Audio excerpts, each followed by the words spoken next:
বন্ধুরা, তোমার আজকের দিনটা কি অন্য দিনের থেকে একটু ভিন্ন? আজ কেমন যেন মনটা কেমন কেমন করছে, কোনো কিছুই ভালো লাগছে না, কোনো কিছুতেই শান্তি পাচ্ছ না, কোনো কাজেই মন বসাতে পারছো না, আশেপাশের কাউকে সহ্য হচ্ছে না, বিরক্ত লাগছে, অসহ্য লাগছে সব। এই অবস্থা থেকে বের হতে যদি চাও তাহলে তুমি সঠিক ভিডিওতে চলে এসেছো। এই যে মনের অস্থিরতা, এটা কিন্তু শুধু তোমার হয় না, আশেপাশে যাদেরকে দেখছো তাদের সবারই মাঝে মধ্যেই এই অস্থিরতা দেখা দেয়। তখন আমরা যদি কিছু নিয়ম মানতে পারি, আমাদের এই অস্থিরতা কিন্তু দূরে চলে যাবে। আমরা মানসিকভাবে অনেক বেশি নিরাপদ জায়গায় থাকতে পারব। দেখে নেওয়া যাক মানসিক অস্থিরতা থেকে মুক্তি পাওয়ার জন্য আমরা কি কি করতে পারি। যখনই তোমার এরকম ধরনের অস্থিরতা দেখা দিচ্ছে, তুমি ব্রিদিং রিল্যাক্সেশন করো।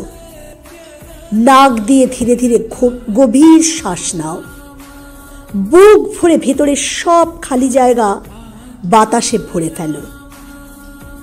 দমটা অল্প সময় আটকে রাখো, তারপর মুখ দিয়ে ধীরে ধীরে শ্বাস ছাড়ো। এভাবে 3 বার করো, দেখবে অস্থিরতা অনেকটা দূর হয়ে গেছে।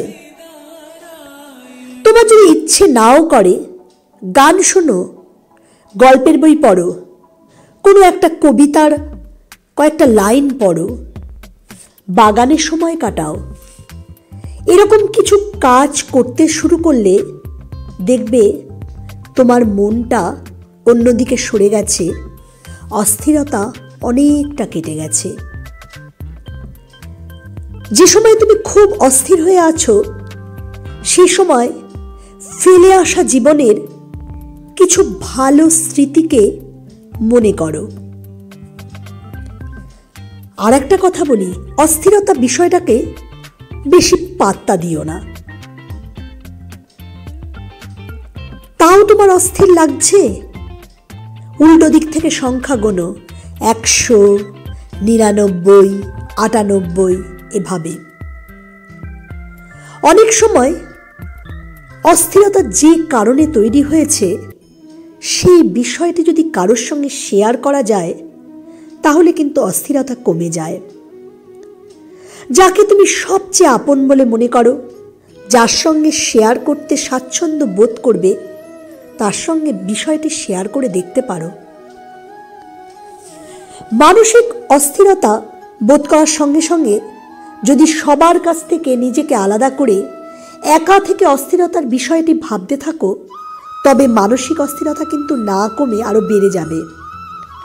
তাই এরকম অবস্থায় তুমি মুখে একটু জল দাও, ঘরে থাকলে ঘর থেকে বেরিয়ে বাড়ির বাইরে গিয়ে অন্য কারোর সঙ্গে একটু সময় কাটাও। অফিসে যদি থাকো, যেখানে কাজ করছো বসে, সেই জায়গা থেকে উঠে গিয়ে অন্যান্য কলিগদের সঙ্গে একটু কথা বলো।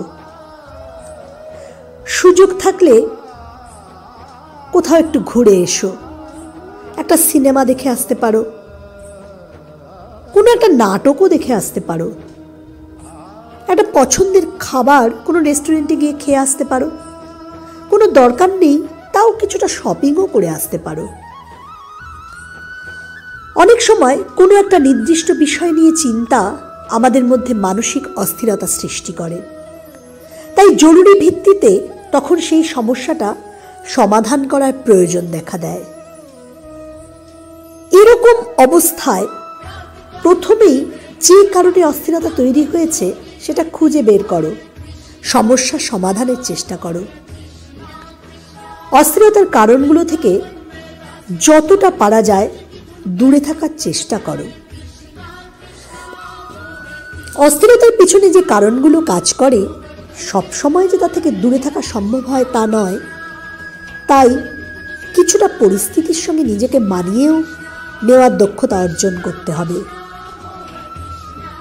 যদি অস্থিরতার সময় কোনো একটা চিন্তা বারবার মনে আসতে থাকে, সেক্ষেত্রে সারাদিনে একটি নির্দিষ্ট সময়ে ওই বিষয়টি চিন্তা করো, বাকি সময়গুলোতে নয়। এই বিষয়টা মেনে চলার চেষ্টা করো, দেখবে কিছুদিন পরে কিন্তু তোমার অস্থিরতাটা কেটে যাচ্ছে।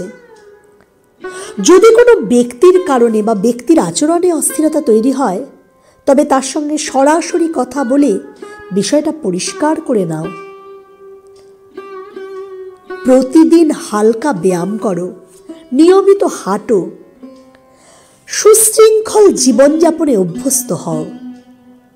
কোনো নেশা জাতীয় দ্রব্যকে এড়িয়ে চলো, দেখবে তোমার মানসিক অস্থিরতা অনেক কম থাকবে। সবার সঙ্গে সময় কাটানোর পাশাপাশি নিজের জন্য আলাদা কিছু সময় বরাদ্দ রাখো। সে সময় নিজের ভালো লাগার কাজটি করো, সেটা যে কাজই হোক না কেন, যেটা তোমার পছন্দ হবে। ভবিষ্যতে কি হবে তা নিয়ে ভেবেও অনেক মানুষ মানসিক অস্থিরতায় ভোগেন। তাই ভবিষ্যতের দুশ্চিন্তা না করে ভবিষ্যৎ পরিকল্পনাটা ভালো করে করো এবং সেই অনুযায়ী অগ্রসর হও।